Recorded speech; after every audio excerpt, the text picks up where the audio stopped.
Sois le bienvenu.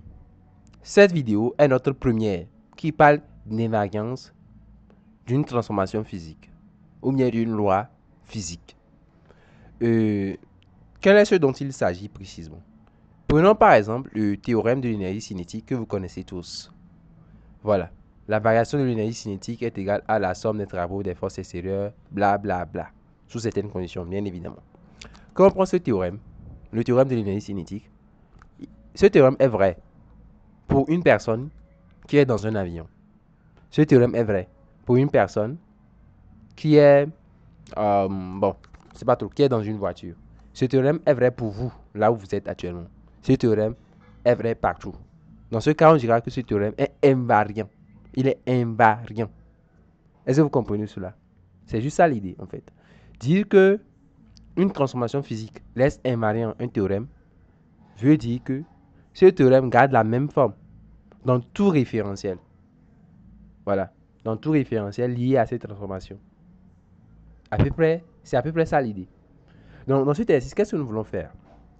Nous prenons les équations électromagnétiques de Maxwell. Les 4 équations que vous voyez. Ces 4 équations-là. Nous allons démontrer qu'il y a certaines, parmi ces équations-là, qui sont invariantes par transformation de Galilée, et il y en a d'autres qui ne le sont pas. Voilà. Idéalement, on a besoin de lois, mais d'équations qui doivent être invariantes. Idéalement, c'est ce dont on a besoin. Donc, quand le physicien est face à une loi qui n'est pas invariante pour une certaine transformation, ce qu'il fait, c'est soit il va changer la loi, soit il va changer la transformation. En tout cas, ce sont des considérations que nous verrons après l'exercice. Voilà.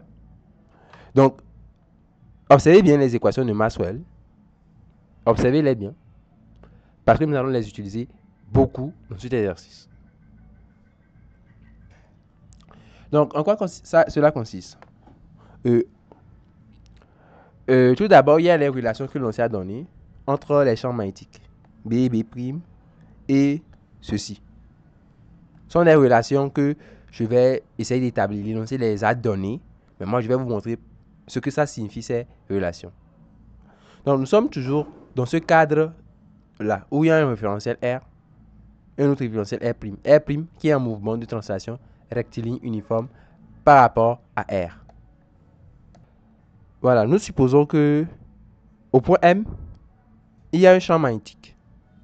Ouais, au point M, il y a un champ magnétique et il y a aussi un champ électrostatique. Bon, bref, il y a un champ électromagnétique EB qui a au point M. Mais en fait, ici, pour l'observateur qui est dans... Ouais, pour un observateur qui est ici, qui est dans le référentiel R, en fait, dans votre... Et un autre observateur qui est lié à R'.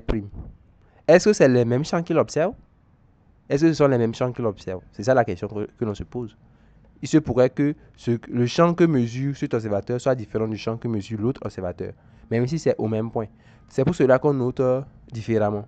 On notera le champ EB tel qu'observé par l'observateur du référentiel R. On va noter le champ E', B', observé par l'observateur du référentiel R'. On veut trouver maintenant une relation entre E', B' et EB. Est-ce que vous voyez? Donc ça, c'est la première chose. Quelle relation y a-t-il entre E', B' et EB? Pour établir cette relation, nous mettons au point M une charge quelconque, Q. Et nous écrivons l'expression de la force F au point M observé par l'observateur du référentiel R. Voilà, la force est donnée par la force électrique plus la force magnétique, QE plus QV vectoriel B. Maintenant, la force celle que vue par l'observateur de R', ça fait quoi? On suppose que la charge est invariante. Je vais utiliser la même charge, mais là, le champ, je vais mettre plutôt E'. La vitesse, je vais mettre V'. La vitesse.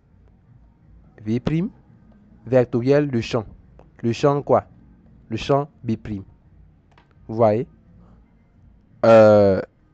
Donc, je vais supposer que la force ici est invariante. Je suppose que la force est invariante par transformation de Galilée.